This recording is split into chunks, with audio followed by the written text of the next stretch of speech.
To briefly introduce our panelists, but please note you can find fuller bios in your printed program. And I'll start with the team from Chief and co-directors Harvey Wang and Robert Maass. Robert is a photojournalist, filmmaker, and author, photographer of books for children whose work's been featured in many major publications. His documentary, Gotham Fish Tales, tells the unusual story of the fishery of New York City. His lifelong love of New York City has led him in the last 5 years to lead walking tours around the city. And Harvey Wang, to his right and your left, is a photographer, filmmaker, and lifelong New Yorker. He's published 6 books of photography. His award-winning films, ranging from documentary to experimental, have been seen in film festivals all over the world. His photography work is in many collections, including the Museum of the City of New York. And then to his left his right, is William Feehan, known professionally as CWB. He is a music producer and a songwriter based in Los Angeles. CWB is the grandson of Chief William Feehan, and this is his first film score that he did for Chief.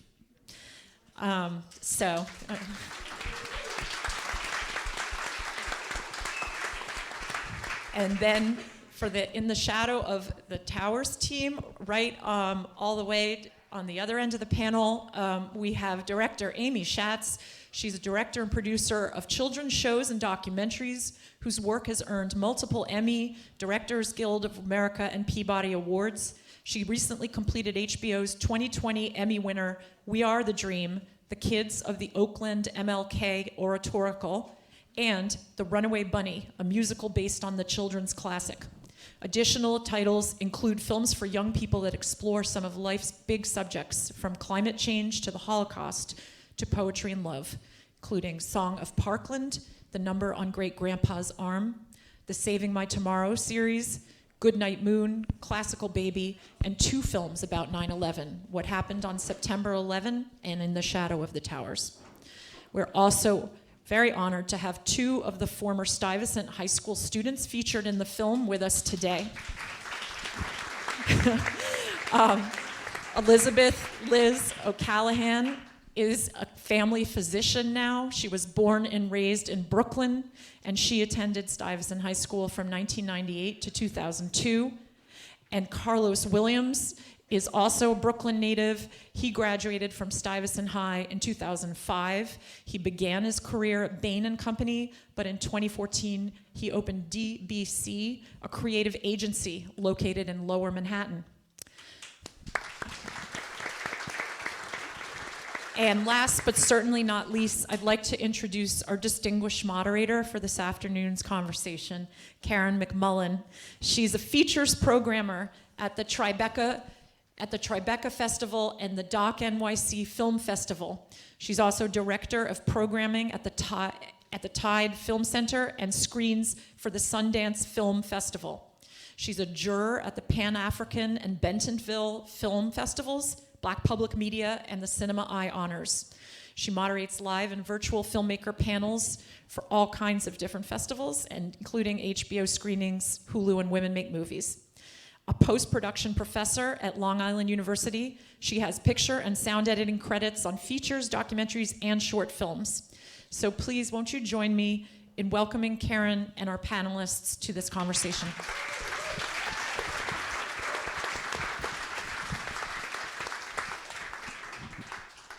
Thank you so much, Fran, for that lovely introduction. I hope I can live up to all those things on my resume. Thank you all for coming today. There are so many ways that we can celebrate and commemorate this day. And being together in this space is a beautiful way to do it. As we all know, documentary can be used to entertain and inform.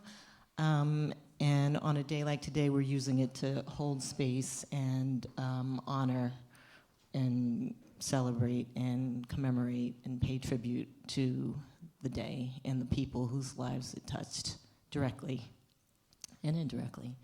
So thank you all for coming. I'm a little shaken up. I saw these films before, alone in my house. house and I cried, and I thought I'd be able to see them today without crying, and I was not able to.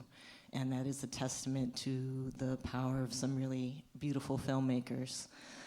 So we have a lot to talk about today. We have the films, we have the event, we have our people. Let's get into the filmmakers and what brought them to make these stories. So let's start with Harvey. Harvey, you had said that Bill's wife had approached you about making the film, and you had a little bit of a jump because you'd recorded some of the interviews that it played on NPR. Can you talk about how you came to the rest of the project? Sure. Hello. Okay. So I've been longtime friends of Beth and Bill Feehan. Beth is the daughter-in-law of Chief Feehan, and her husband Bill is the son. He was in the film. And we were introduced years ago through Rob actually introduced me to Beth, and we became big family friends. I have two daughters, and our daughters grew up together. We've just been a long-time family friends. So when Chief Feehan became first deputy commissioner, Bill said, "I want to interview my dad," and I brought a high-8 camera to headquarters, and we sat down and did this 3-hour interview, not knowing what it was for. This was in 1993, and the videotapes sat on in my collection for many years, and then in 2001, after the attack on the World Trade Center, we retrieved the tapes, and Dave Isay from StoryCorps Sound Portraits used the audio to create a radio documentary, and I made a short film, which was only about 3 or 4 minutes long, but it was just Bill's words with some archival pictures. But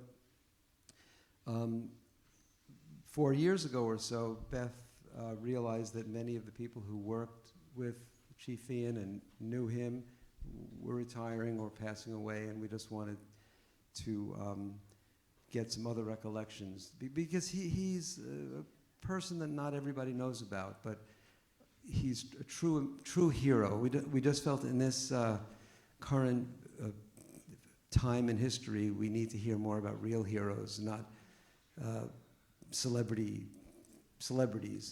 So kind of Beth asked Rob to join in, because Rob has a great sense of history of New York, and he's a fire buff, and has also known the family all these years. And we set out to, on our own, just interview people who knew the chief. I don't remember the question anymore, but I do want to say, and I know that you'll be switching the focus. The soundtrack is really important, and we'll get to that. Okay. Thanks. Yeah, the question was how you came to the project, and you gave us a thank you. You did well. And Robert, can you talk a little bit more about how you two came to work together? Yeah, I think Harvey, covered a lot of it, but Beth came. I have always been very interested in the fire department, and we are long-standing friends. And when Beth, who should rise up and take credit here, Beth Feehan.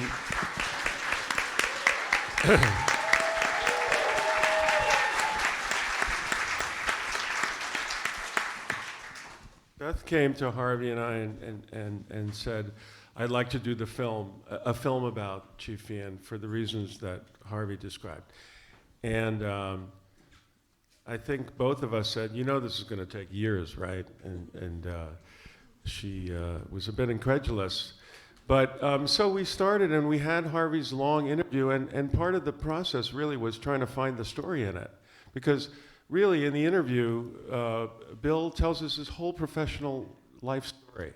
And so it was very challenging to come up with the right thing. And to have told that whole story, we just couldn't figure that one out. So gradually we came to this weaving in and out of 9/11 as the vehicle to tell the story, and leading up to the anniversary, of course. And but really importantly, Really importantly in this whole process is once we came across that structure, then it was easier to find funding. Big part of that, right? It wasn't the motivation, but it helped a lot. So that's it in a nutshell. Thanks. And Amy, you've done other work on 9/11. What compelled you to tell this particular story? Well, I actually began this project. I was asked by the Tribute Museum, which was a partner here, and HBO to make a film for little kids about 9/11. There didn't seem to be very much out there for kids about the history, about answering their pressing questions about it, what happened, why it happened, and just sort of what its meaning was in the world. And so I set out to try to figure out how to do that. And then I came across a play that the Stuyvesant students had created in the weeks and months after 9/11, which was documenting the community's experience of 9/11. And I thought, oh, that would be interesting to talk to some former high school students, kids to kids, their experience as teenagers, 12, 13, on up.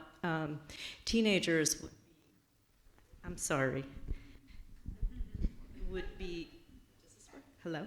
That one work? Okay. And so talking with former students I thought would be a good way in to introduce the topic to kids. I had no idea what that would mean really when I got into the interview room and talked to these 8 incredible former students about their experience. The memories and the experience of the day was incredibly present and alive and vivid and raw and heart-wrenching. I mean, just the stories that they started to tell. And I realized, and HBO also realized, that this was, too difficult for little kids. The material was about, just these horrifying things that had happened, things they had seen, the dust cloud, the covering the radiators, concerned about the smoke coming in. Muhammad, who's here, thank you for being here, talking about his uncle.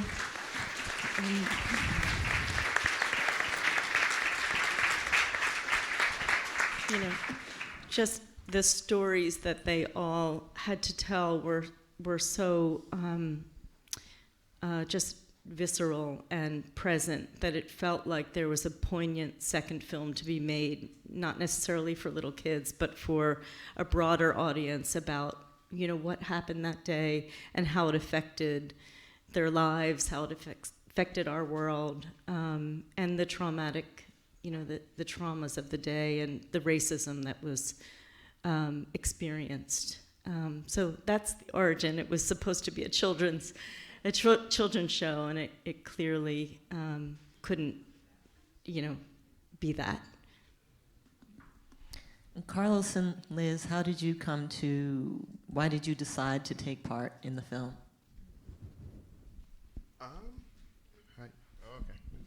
I think it's working. Yeah. So we, since we made the play and HarperCollins published the play as a book the following year, I've spoken about 9/11 to children a lot. So high school tours, Liz and I went to Chicago on the 10th anniversary. I think it was the 10th anniversary. So we went out to Chicago. A high school had us out there because they had their freshmen read the play in the summer before.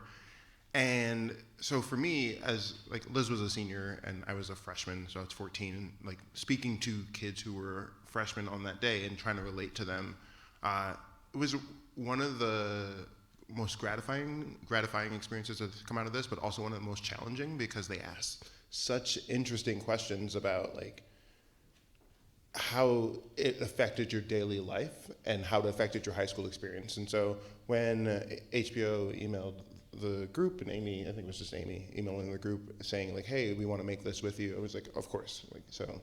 And then the film grew from there, and we kept going. I came on board this project in the second round of interviews. I think after Amy realized how rich the material was that she was getting from some of the other people who had been interviewed, and realized that this second film needed to be made, the call went back out to those of us who had been involved with the book, saying, hey, if you couldn't make it to the first round of interviews, we're doing some more. And I'm just a joiner. I like to have my voice out there. And it's always an opportunity to get to see all of the people who I was involved in this initial book project with, or play project. It wasn't originally a book project, and now it's like, oh, the book that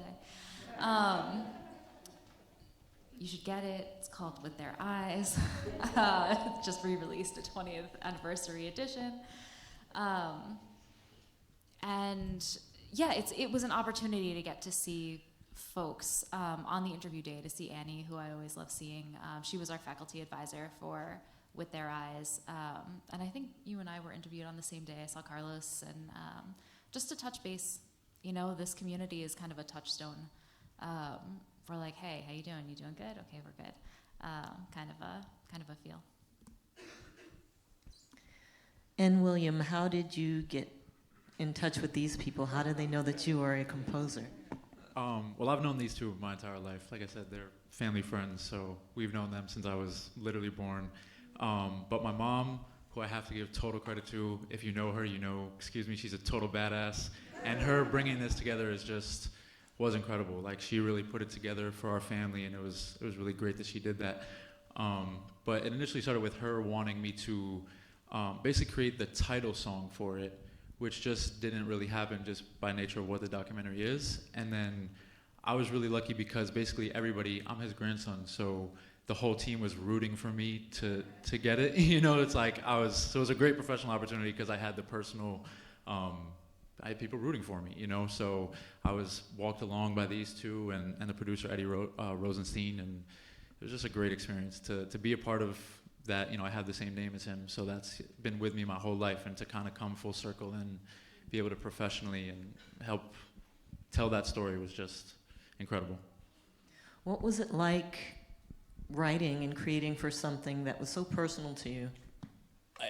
In the beginning, it was like, I kind of removed from it personally. I tried to, and then about like a week or two in, it was impossible to remove myself from it.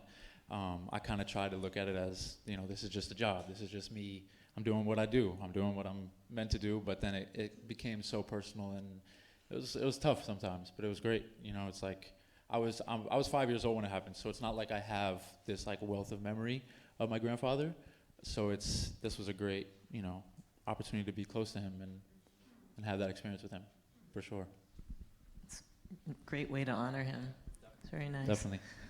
I think that's something that a lot of us are realizing. There's a whole generation of people who didn't experience this. My daughter's the same age as you. And, you know, I'm so grateful for films to solidify. It was so present to us, but now it's moving into history. And films will help, you know, bring that along into the common conscious. So talking about children, you, Amy, you know, you're used to tackling the very difficult subjects with children, and Carlos and Liz, you can, or Carlos especially, you can jump in here. Can you talk about like the film that's not here, but how you would bring this film or this topic to young children? Yeah, well, it's very subtle. It's very nuanced, I guess, because you want to be honest with kids and bring them real information.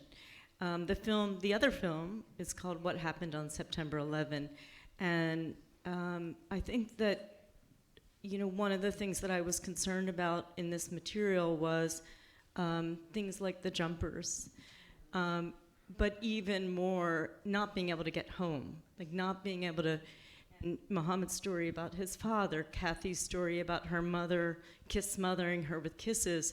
I guess I was just thinking about a child's worst nightmare. You know, it's like they can't get home, and I'm just very sensitive to that. So I feel that when you're presenting difficult material for kids, you present it with a lot of love and with a lot of, I'm just trying to think about that other film. In that, we started with kids' questions. You know, what do you wonder about? What do you want to know?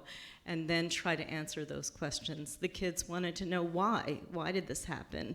That's the number one question from the kids. So we ended up having actually a Stuyvesant history teacher talk about the historical circumstances that led to this. So we tried to really answer their questions. And I think that's all you can do, but it has to come from them. It has to be, well, what are they asking for? And only present that, you know, answers to those questions.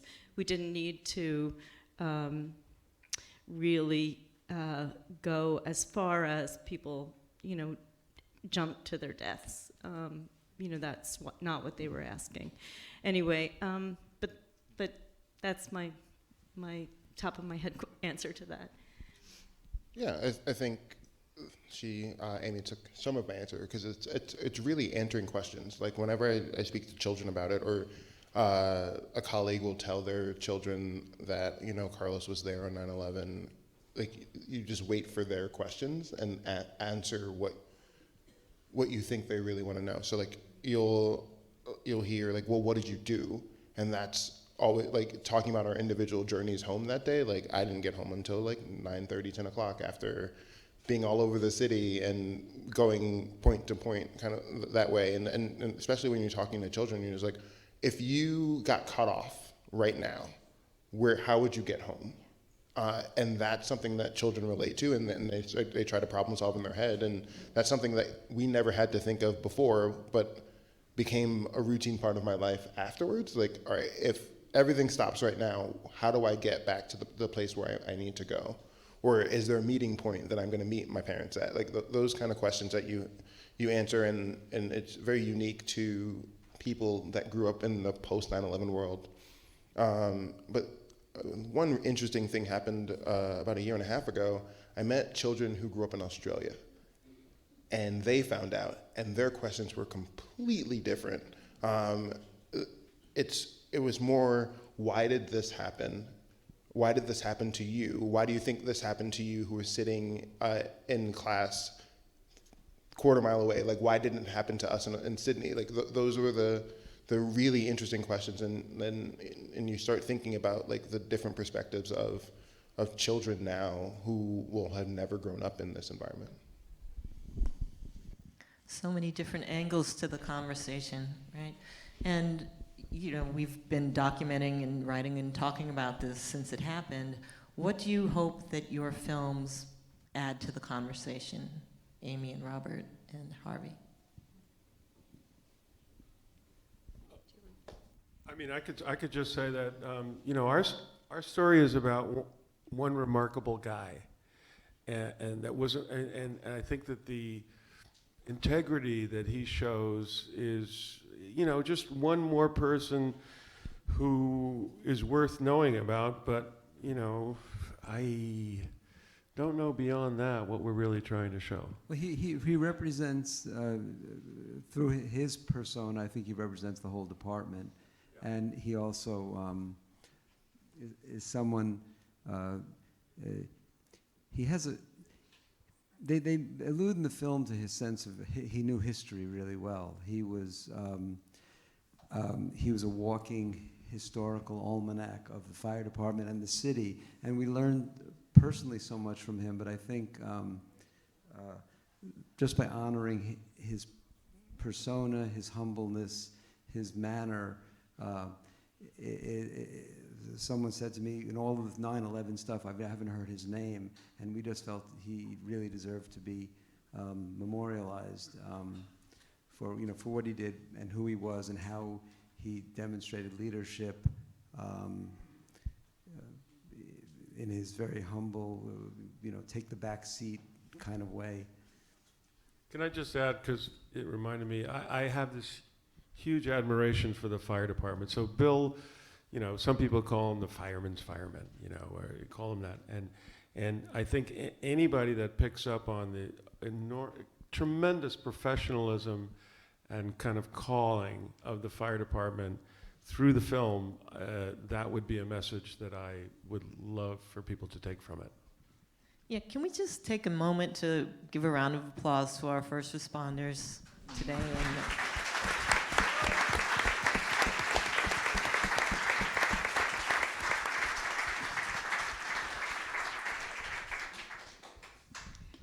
Yeah, I mean, I think that the takeaway is expressed by these eloquent people, by Liz and Carlos and Mohammed. It's about the way the world changed, the way you described your world changing, what you had thought it was going to be like and what it turned out to be. And I think, all of, Mohammed talking about his, hoping the world had changed, but not feeling it any safer than it did the day after 9/11. So, and perceptions of immigrants in this country, hopefully, that we made this a couple years ago, hopefully the national tone is changing. But I also just a message about kids, the traumatic events in our world affect them. And these were kids at the time, and nobody really thought, as Himanshu said in the film, nobody really realized there were kids there. And I guess just to take care of our kids, like I hope that there's just a recognition that our kids are deeply affected by the traumatic events in our world. And I don't know how we do that, but just to love them and pay attention to them and make them feel that they're safe.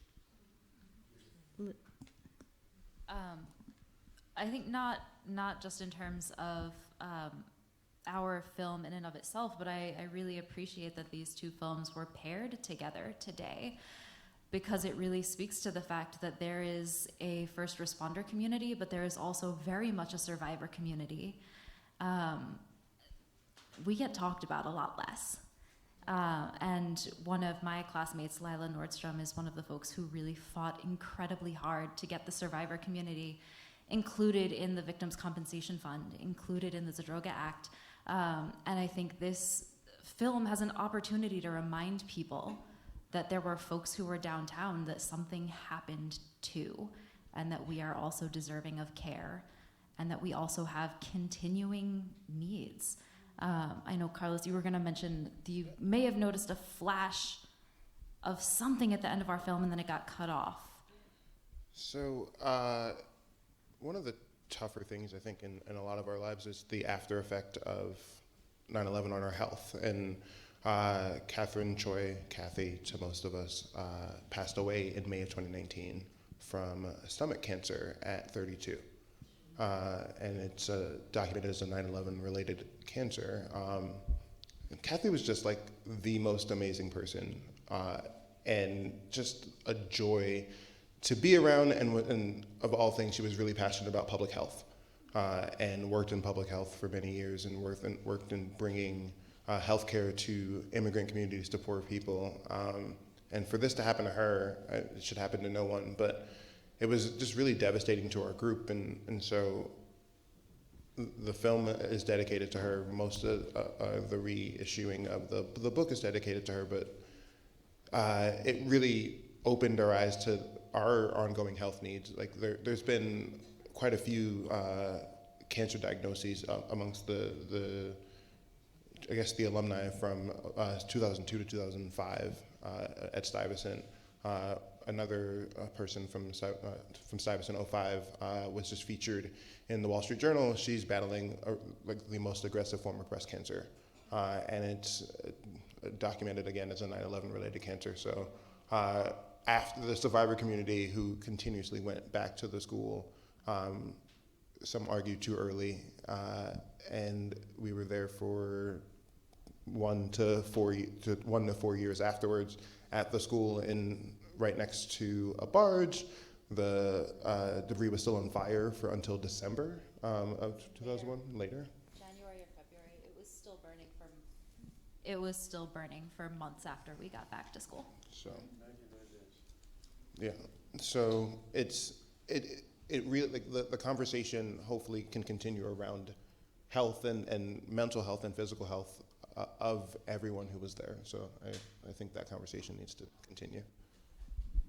And Robert, you were talking beforehand about the number of, we all know the stats about how many people died during 9/11, but since then.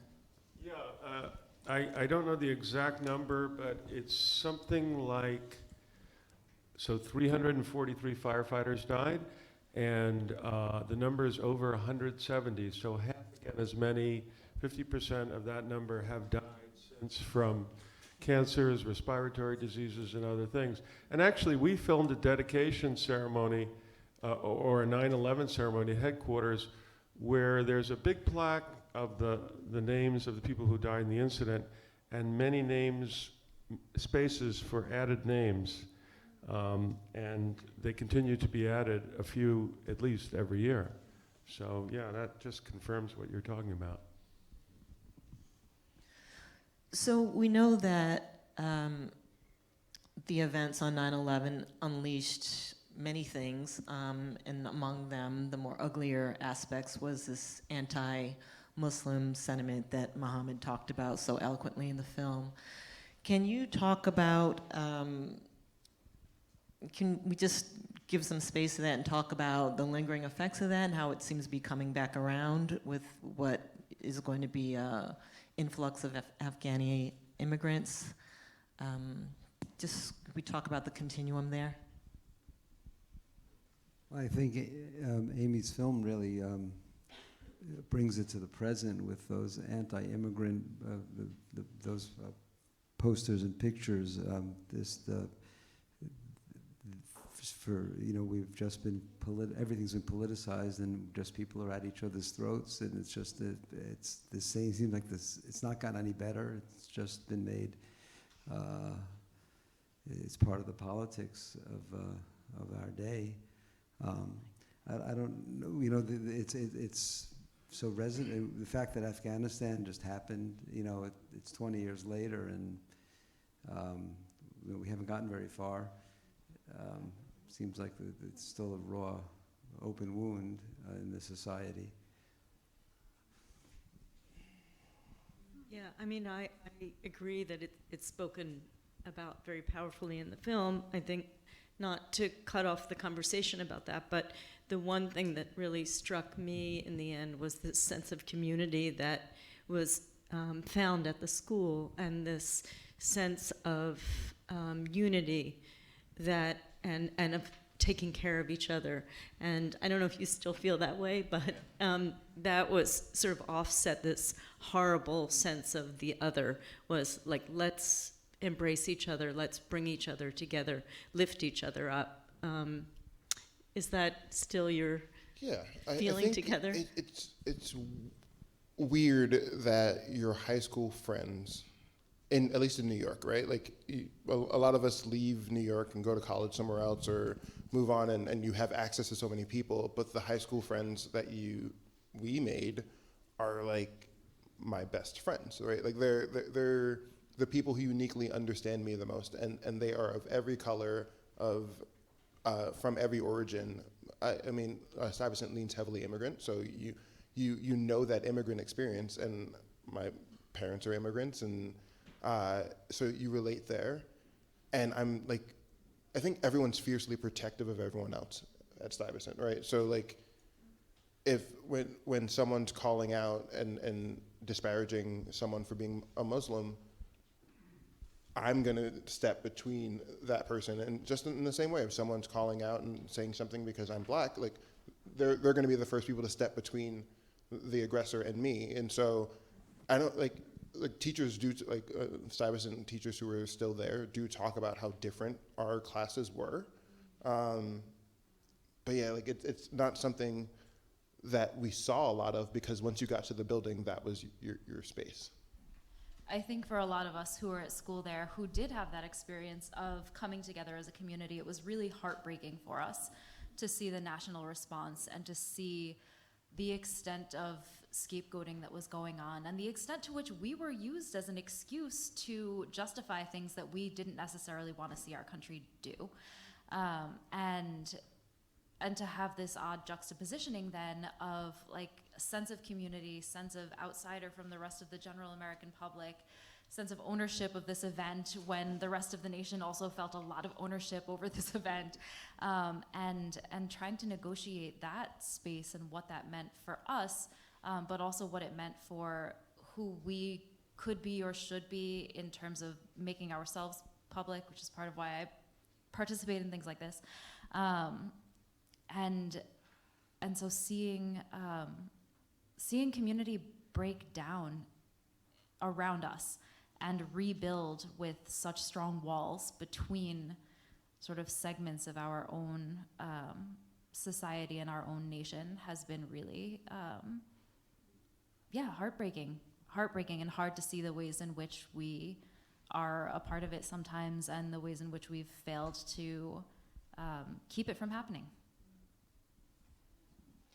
Do you think, New York has weathered major crises before, and we're going through another one now. Do you think we have learned anything from the collective crisis of 9/11 that we can bring forward into this pandemic, grappling with the aftermath or the ongoing trauma of COVID? I mean, if you look at the audience, they all just shook their heads, right? Like, I think the answer there is we should have learned a lot of things, and I think, the people in this audience obviously are selecting themselves to be here, so they're saying, all right, there are lessons to be learned, but did the city learn any lessons? Probably not. Like, specific groups of the city, like first responders learned lessons, teachers learned lessons, but as a society, are we safer than we were on September 10th? I think a lot of people would argue no. Are we more tolerant of a society? People would say absolutely not. You saw it last year through our current crisis, right? Like, immediately the immigrants were pointed at and said, hey, you brought this over here when now you have the data and it didn't come from China at all. At least into New York City, it came through Italy mostly. But let's not talk about that. Let's grab the first person, or sometimes I say the darkest face in the room that you can blame, and blame them for things that society has done. And so I wish we learned things, because I think we would have weathered COVID a lot differently if we had learned stuff as a society, but we didn't. Yeah. I differ a little bit from that view. I look at New York and I think that people have, by and large, done quite well in cooperating. I mean, when you take the subway and they ask you to put a mask on in the train, almost everybody has a mask on. And that's not an example of everything, but I think we got hit so hard. We all know what it was like a year ago, 15 months ago, and look at the rest of the country. You ask people around the country, I have a friend visiting, and I ask him, is everybody out there in Colorado wearing masks? He goes, no. And you look around the streets here, look at this audience, people are. And it's not just about Maass, but I think there was a tremendous feeling of solidarity in the immediate aftermath of 9/11.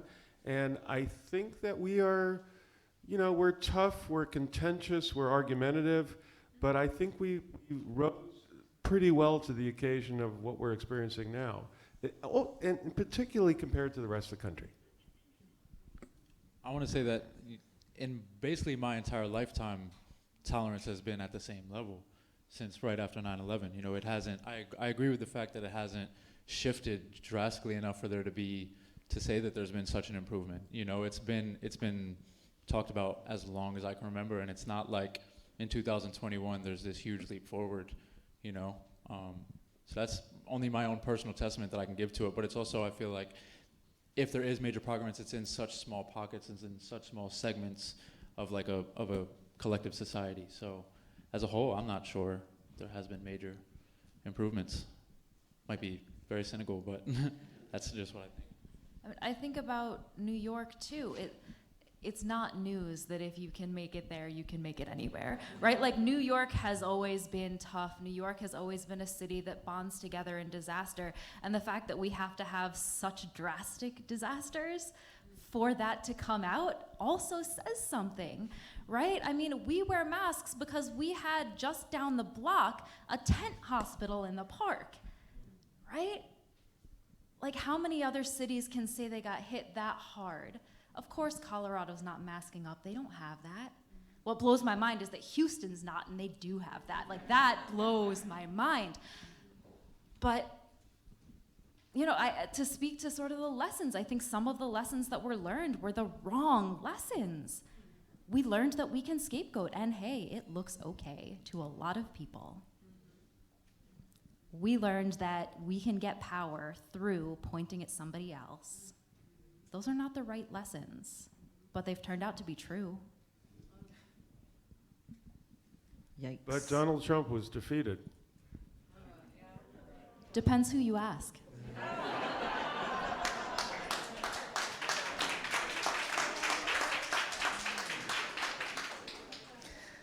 Okay, speaking of lessons, making a film is, like doing a thesis on something.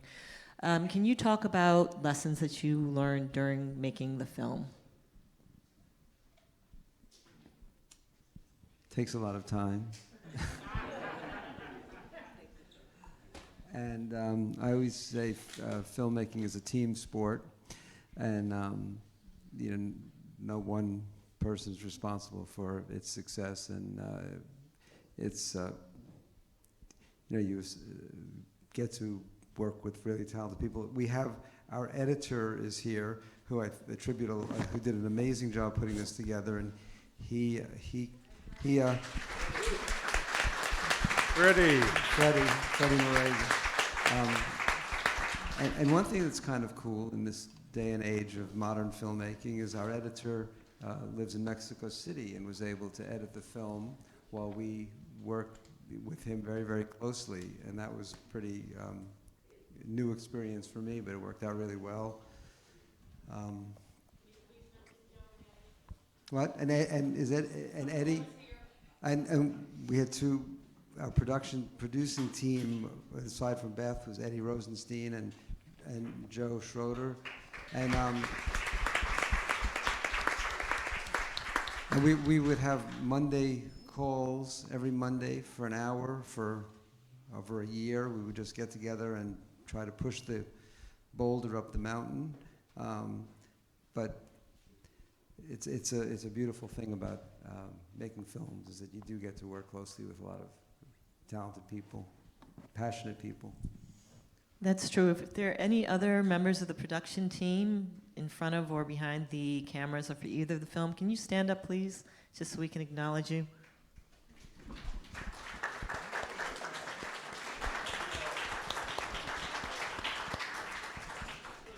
Thank you, invisible people.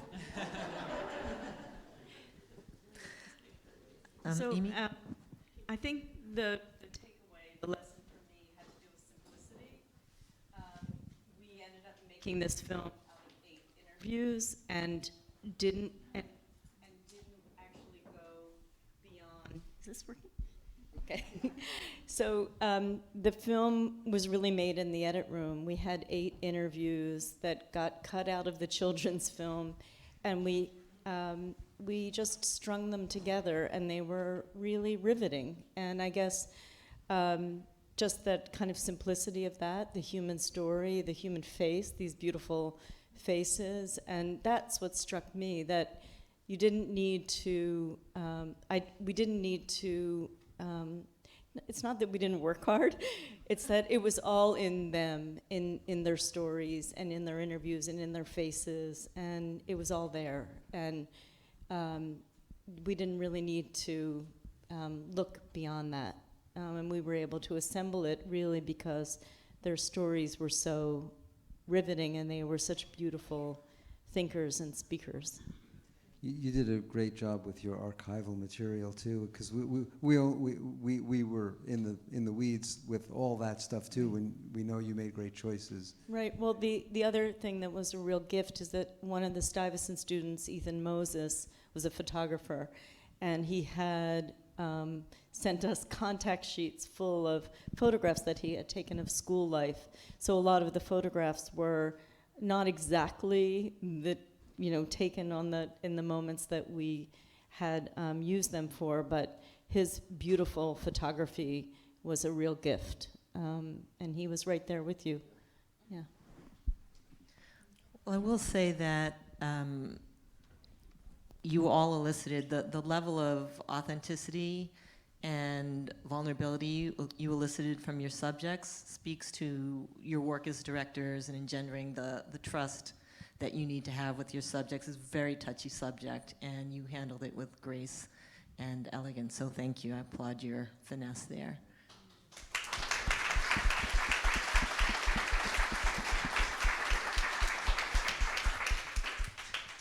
I'm going to take some questions from the audience, if I can figure out how to open up the iPad. It was just open.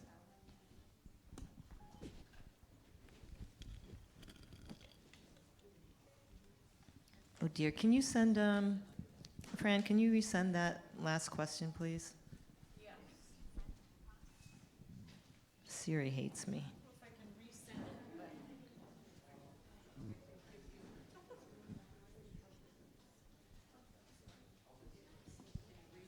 Thanks. Okay, this question is about Bill Feehan. Said, Chief Feehan represents our better selves in a divided world. Have other members of the Feehan family joined the fire department? Oh. Yes. Everybody but this guy. Pretty much. So my cousin, also not just the Feehans, the Davins. My cousin, Connor Davin, he's a firefighter in Brooklyn right now. He is a fourth generation firefighter. So Chief Feehan's father, like he said in the movie, was a firefighter. So the FDNY has been in my family forever, and it probably will be forever. And it's so basically, your grandfather had two sons. One is a battalion Yep, chief. he's a battalion chief in Brooklyn. And he had two daughters, and Mhm. one daughter is married to Brian Davin, who's Yep. in our film. Battalion chief in the Bronx. And Brian Davin comes from a firefighting family going way back. His Huge. father and then his son is Connor. So basically, it's a four-generation. Yeah, and just to comment on that, my family understands that my grandfather, though he is exceptional in what he did, he's not alone in what he did. He's a representative of the department, but there was 342 other people there that day in that department, and there's 170 after that worked, and thousands of people that have helped and just done all these things. And so while he is exceptional in his legacy and all these things he's done, he's by no means apart from anything, by my family members that are still serving and still doing it. And it's, the FDNY is I respect them immensely. For sure. You didn't want to climb the ladders and slide down the pole? I did. When I was little, I definitely did, especially with his legacy kind of hovering over me all the time. But I don't know, music took hold, and if you have it, it's hard to shake. So. Another question from the audience. During the film, you mentioned that the schoolmate, this is for you, Amy. During the film, you mentioned the schoolmate who got shouted out during the evacuation for wearing a hijab. How much activism did you and your classmates do during the rest of your time at Stuyvesant? Actually, that's for Carlos and Liz. I mean, Stuyvesant's like one of the most active schools. So there's as a school in general, I don't know that we did a lot of activism as a school in general, but there were clubs that did a lot of activism. There were events in the school, events outside the school. Always a protest at Stuyvesant. There's a sit-in, walkouts. It's a lot of. It's where I began any activism I've ever done. And now it's kind of second to go to a protest and to use the platform I have at DBC to create things that help educate or inform or move. It's why we chase social justice organizations as clients, and it's the school itself is a machine of activism, and I think it's just you have kids come from every single corner of the city, and we create an internal society in school, and if like I said earlier, if one person is being threatened or called out, I think the school will rally around it, and I'm hoping it continues that way. I'll just briefly say, just the way the question is worded, it mentions the student wearing a hijab. I'm almost certain that Taresh and Himanshu were talking about different young women wearing hijabs. That was not a singular event. That was over and over again that day.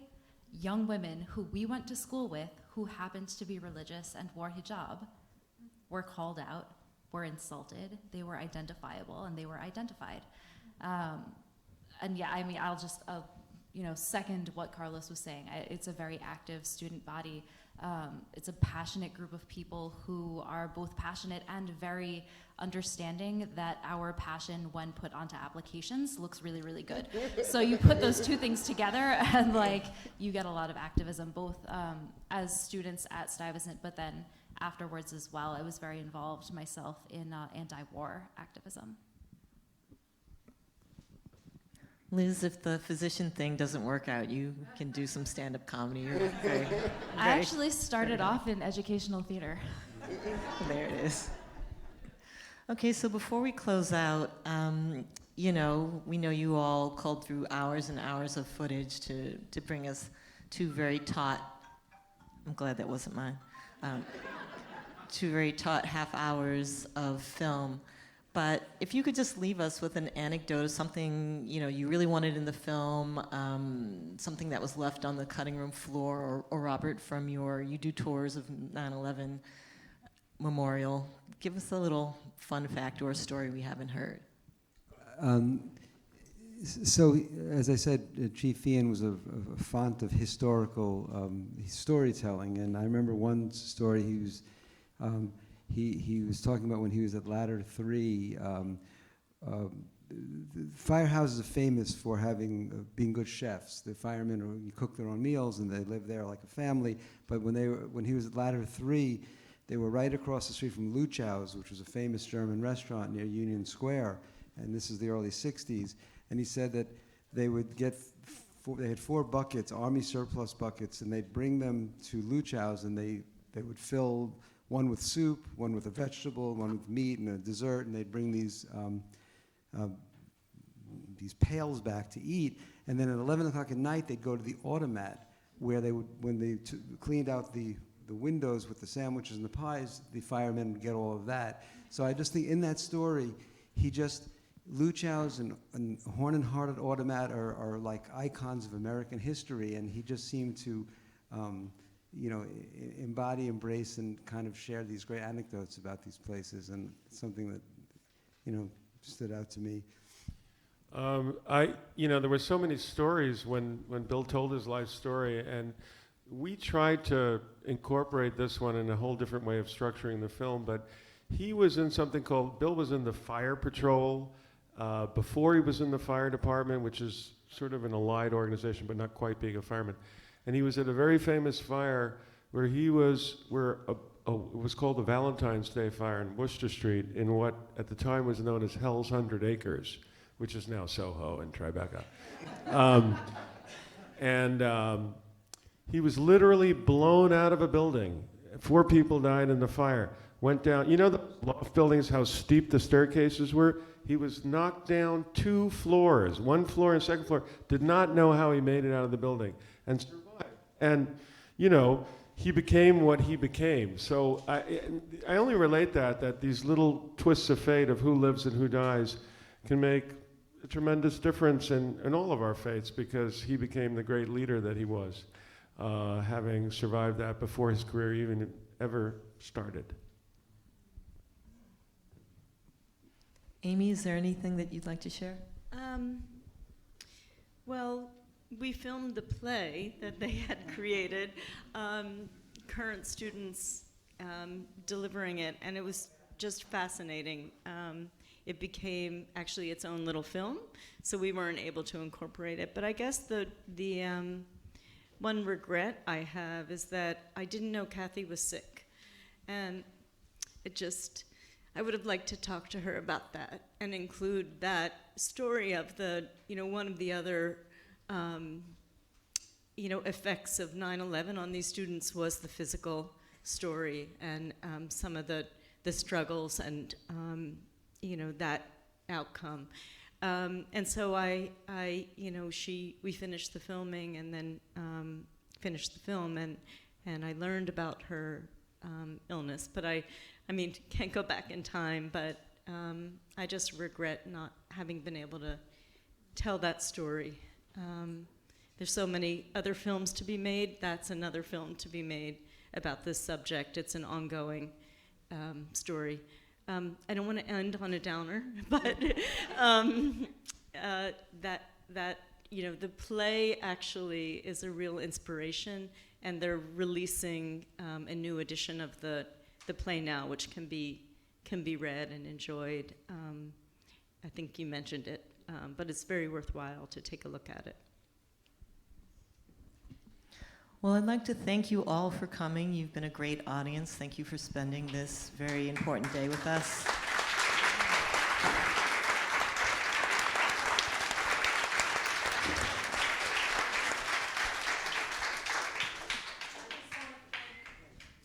I just want to thank our panel and our panelists, Amy, Carlos, Liz, Robert, Harvey, William, and Karen. Thank you for a really stimulating conversation and for the two beautiful films. I just want to make clear to the audience where they can find them if they want to share them with friends and others. In the Shadow of the Towers is still available on HBO Max. It's on HBO and HBO Max. And HBO Max. And where can we find Chief? The boss is talking. Hold on. I told you, badass. First of all, thank you to the museum for allowing us to screen this here. I'm incredibly humbled to be sharing this space with this other film, which I stopped entirely because it was so well done. And to see you all as adults still living in New York, having impact, fighting for what's right, noting that the survivors need as much attention as their first responders. I don't want to take that away from this day, so thank you for that. We will host a virtual screening for first responders in October for National First Responders Day, and then I will look for screening home in November. So it really won't be allowed to be screened until November, but it's on PBS this weekend. You can sit in front of your television. It's on PBS in the New York area this weekend, and then New York and New Jersey. Okay. Well, thank you again, everyone, for coming. Thank you for the panel.